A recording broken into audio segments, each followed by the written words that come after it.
With the range of multiple problems now emerging, many families need the equivalent of life support.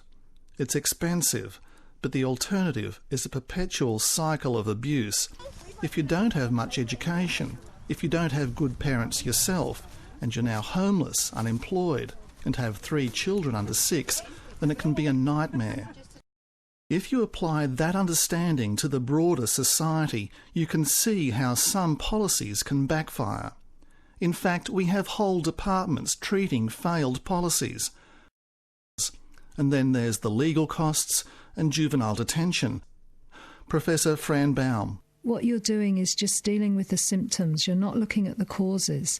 So it's quite hard for politicians to get into that mindset. What's happening is that governments have moved away from trying to find solutions upstream. They've left it to charities and other welfare groups. Just their general well-being is not, it's very difficult for those.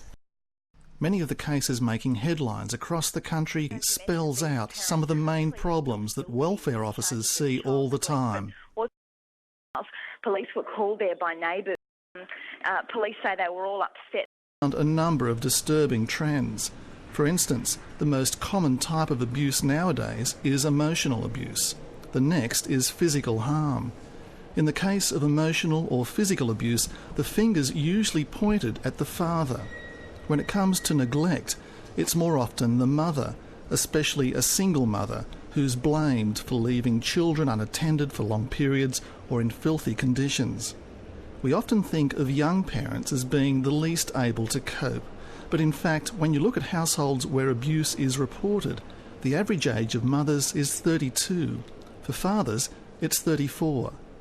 Putting together the reports is the department's policy director, Kath Mandler. We found some really interesting findings. So, for example, nearly half the families that we deal with, one or both parents has a drug or alcohol problem. For over a third of those parents, there's been 2 or more domestic violence incidents in the past year. Another quarter, the primary parent has been abused as a child. So intergenerational abuse is a significant factor.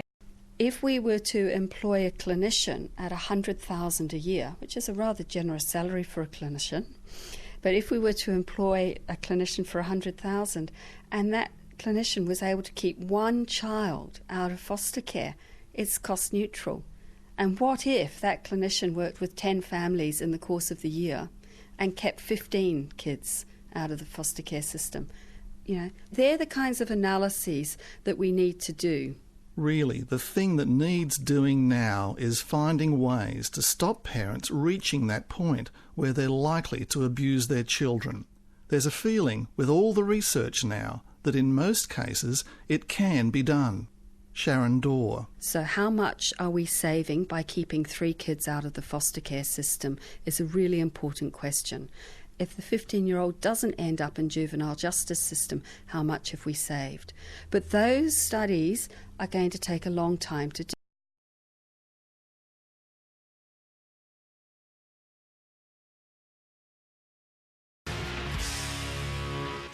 How you doing?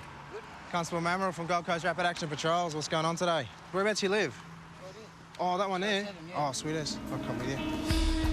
Our intel suggested that he would be out the front waiting, and that was how the deals were happening. Peter, I have to inform you that you're detained at the moment for a search. Do you have anything on you, in your pockets or on you that you... Any drugs or anything like that? No drugs that you want to tell us about? When the male officers will search you? Got nothing stashed in your jeans and your jocks? No, mate. Nothing? No. The suspect is not shy about revealing all to the rap officers. And he's more than happy to let them into his caravan. Any guns? Do you have any guns? No, I don't have a gun. OK. Come around here, mate. All right. Just take a seat on that bed for me, mate. It's just a bit tight in here.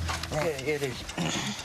Despite Pete's denials, an initial search reveals a plastic container full of cannabis. Oh, this smells quite strong. What do you got in there? I've probably got an ounce of weed for myself. But is this suspected dealer telling the truth? Suspected dealer's caravan for drugs. So far, he's insisting the cannabis they've found is for personal use. Hey, are you selling this cannabis here? No, that's mine. No, that's for me. That's mine. How much is in each one of these I think there's about a half ounce there and quarter ounce there. He has it all pre-packaged. We're looking to discover if he's selling, and he's stating that it was for personal use. Is there any more cannabis in the van at all? No. But Pete's denials are wearing thin, and he knows it. What's outside, mate? What are they going to find outside? I asked him to have a look under that brown blanket. Oh, have a seat, brother. Yeah. Have a seat. What's under there, Pete? What's under there? More of this shit. More of that? More of that. How much? Probably another ounce. Another ounce. Couple of ounces. The cannabis haul is mounting up. Some of the cannabis, it's very, very fresh. It smells very strong. And from doing other drug jobs, it just smells like hydroponic cannabis to me. Perhaps there's somebody else growing it for him, or he's growing it himself somewhere. And this would be a perfect spot because it's so secluded. Is there any weapons in here, No, Peter? no. Okay, nothing that could hurt any No. I wouldn't let no harm come to you. Is there a shotgun here at all?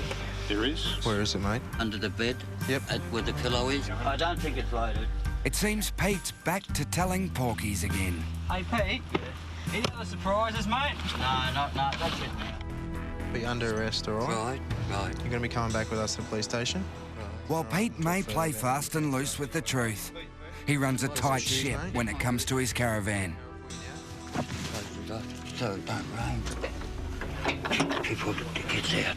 Potentially there'll be firearms offences, ammunition, and possession of cannabis. We'll have to weigh the cannabis before we know whether it's enough for intent to sell.